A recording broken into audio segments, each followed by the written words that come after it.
speaking with Gary Phillips this morning from Syntara. Gary, good to see you. Good morning. Good morning. Nice to see you too, Andrew. Look, big milestone you've announced this week here, the phase 2 blood cancer trial now fully recruited. Just firstly, taking a step back, Gary, tell us a bit of background to the study. Yeah, well, Syntara, we have a first-in-class and a best-in-class drug that inhibits an enzyme called lysyl oxidase. Now, lysyl oxidase is the enzyme that's involved in cross-linking of collagen fibers. So in any organ that we have, if it's injured, then what we end up with is the body flooding the area with collagen fibers. The enzyme then causes cross-linking of those fibers, and then we get this fibrotic or scar tissue forming. And once that's formed, the organ, no matter where it is, stops becoming functional tissue, so it stops doing its job. So our drug inhibits that enzyme, stops that fibrotic process, and hopefully is disease modifying in a number of different diseases. So we've taken that drug through to the FDA. They've given us orphan drug designation for a disease called myelofibrosis. Myelofibrosis is a disease of the bone marrow, where the bone marrow becomes fibrotic. The bone marrow is our body's production unit for blood cells, so red cells, white cells, and platelets. And when that becomes fibrotic or scarred, then you obviously stop producing those. It's got a life expectancy of about 5 years. So it's determined sort of a kind of blood cancer. Current treatments are a drug called a JAK inhibitor. JAK inhibitors are really good at controlling the symptoms of the disease, but they don't really do anything about the underlying fibrosis in the bone marrow. So we're hoping that our drug, alongside that, would be disease modifying. And we've already completed one study in patients that were sort of end of life, had already failed on a JAK inhibitor. And in that study, we showed that we reduced fibrosis, that we improved symptoms, and importantly, that these patients many of them saw either stable or improved blood counts. So this study we're doing now is looking at adding our drug on top of a JAK inhibitor, so the whole range of patients treated earlier in their disease. So you've announced you've fully recruited with 15 patients. Why 15? Is that enough?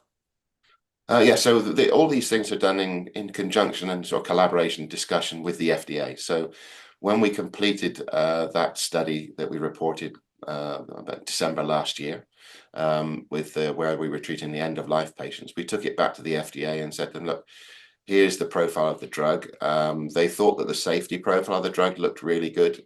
We saw very few adverse reactions to the drug in these patients, and some signs of efficacy. So they gave us approval to go on and do the study on top of a JAK inhibitor. Myelofibrosis is an orphan disease, so there aren't many patients around. So you don't need to do an awful lot. So they told us that what they want to see is actually a minimum of probably about 12 patients data in order to show safety. And we've got a bit more than that in order to show efficacy. And we've also extended the study from the last one, which was 6 months, and this one we're going to cover them for 12 months to give the drug a real opportunity to exert its effect and then to see the clinical benefit of those effects in patients. And you mentioned an interim data readout in December. What would success look like at that point, and what are you looking for? Yeah, so this is the sort of the beauty of the study, is that it is open label, as you say. So we see the data coming in as it starts.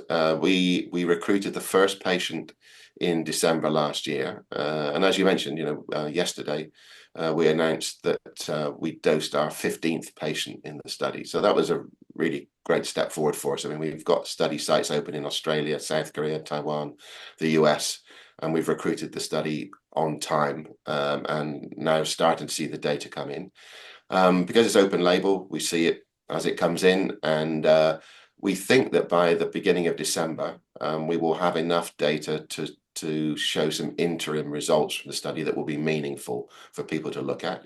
The first week of December also coincides with the American Society of Hematology. This is the world's largest hematology meeting. I think there are more than 30,000 hematologists and associated healthcare professionals worldwide go to it. So it's a great stage for us to present our data for the first time. We presented our data from the previous study last year at this symposium.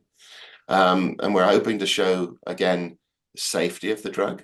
I think from the data we've already seen coming in, we think the safety profile looks very similar to the last study, so a really good safety profile. But we're hoping to show in this one that we'll again improve symptoms. We're pretty sure we will see the reduction in fibrosis of the bone marrow. We don't think that's really at risk, but I think the opportunity here is to show an improvement in symptoms and the blood counts in these patients who are on a JAK inhibitor already. And you say you're working closely with the FDA. What are your next steps with them? So by December, we will have enough data to really go back and talk to them. In fact, we've probably already got enough safety data to have a discussion with them.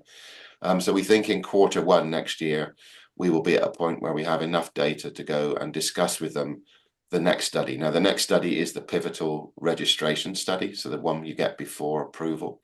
That's obviously a much bigger study than we're currently doing now.